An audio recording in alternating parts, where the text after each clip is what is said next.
କି କଥା ଦେଖିନି ଚଣ୍ଡାଳା ମୋ ବାହାଘର ତ ମତେ ଆଜି ଦିଏ ନା ମୋ ଭଣଜାଟା ପରା ଇଜ୍ଜତ ଥରେ ଚାଲିଗଲା ଆସିବ ଇଜ୍ଜତ ଆଗ ବସ୍ ଥରେ ପଳେଇଲେ ପଳେଇ ଆସିବ କିନ୍ତୁ ଇଜ୍ଜତ ଗଲେ ମାମୁଁ ଆସିବେ ଇଜ୍ଜତ ପରେ ଆଞ୍ଚ ଆସିବନି ଶୁଣ ବର୍ଦ୍ଧରା ଆସିବ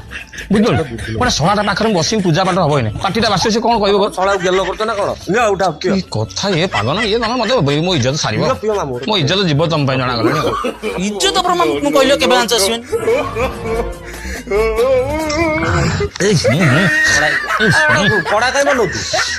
ପିଲା ତମେ ଗୋଟେ ପାଣି ଟିକେ ମିଶେଇବ ନା ତାହେଲେ ଭଗବାନ ହେଇ ଫୋନ ହେଲେ ହ୍ୟାଲୋ ଆଜ୍ଞା ଆଜ୍ଞା ଆଜ୍ଞା ବର୍ଦ୍ଧରା ତ ଆଜ୍ଞା କୋଉଠି ହେଲେଣି ବର୍ଦ୍ଧରା ପରେ ଆଞ୍ଚ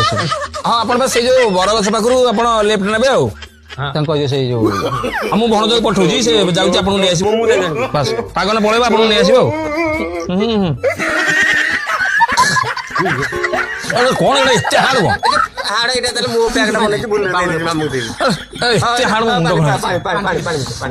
ଏଇ ପାଗନ ମୋର ଯେ ଶ୍ୱଶୁର ନୂଆ ମାଇର ବାପା ବୁଢାର ପ୍ରବଳ ଖାତିର କିଛି କଣ କର ଏ ବୁଢାର ରାତି ପାଇଲେ ଥାନା କୋର୍ଟ କତିରେ ଯିବା ଆସିବା ପୋଲିସ ନା ନା ଆସ୍କା ଫେଟି ଭାଟି ତାଙ୍କର ଚୋରା ବୁଢାର ରାତି ପାଇଲେ ଥାନା କୋର୍ଟ କତିରେ ଯିବା ଆସିବା କଣ ବୁଝିପାରିଲେ ସିଏ ଘରକୁ ଯାଉଛି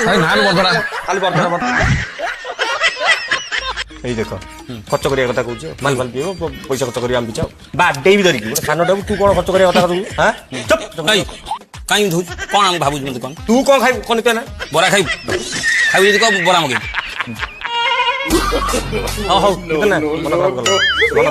ହଠାତ୍ ମନ ତାର ଖୁସି ଗୁଡା ସେ ଦଉଛି ସେ କଣ ତାର ପାଇଁ ଏଇ ସ୍ନେହ ମମତା ତା ବାପା ଯେମିତି ଜେଜ ଯେମିତି ତାର ଯିଏ ଖାଇଛି ସେ ଖୋଇବ କଥା ନାହିଁ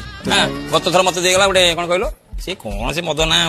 ଟିଚର ମୁଁ 8 ଦିନ ପିଇଛି ତ ରଖି ଟିକେ ଟିକେ କରି ମତେ ଆଉ ସେ ଦିଏ ମୁଁ ମିଛ କାହିଁକି ହଉ ତିନିଟା ଦେଇଛି କାହିଁ ତୁ ରଖିଥାନ୍ତୁ କଣ ଖର୍ଚ୍ଚ ବାଚ କରିଥାନ୍ତୁ ସ୍ନେହରେ ଦଉଛି ସେ କଣ ଆମେ ଝାଗର କଲ୍ୟାଣ ତାକୁ ଶୁଣେ ଦେଲା ଲୋକ ଦଉଛି ହଉ ସେଇ ଉପର ବାଲା ତାକୁ ଦଉଛି ବୋଲି ସେ ଦଉଛି ନା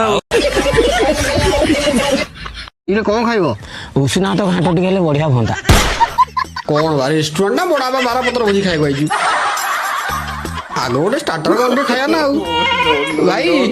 ଗୋଟେ ମସଲା ପାପଡ଼ ଆଣିବ 3 ଭାଗ କରି ଆଣିବ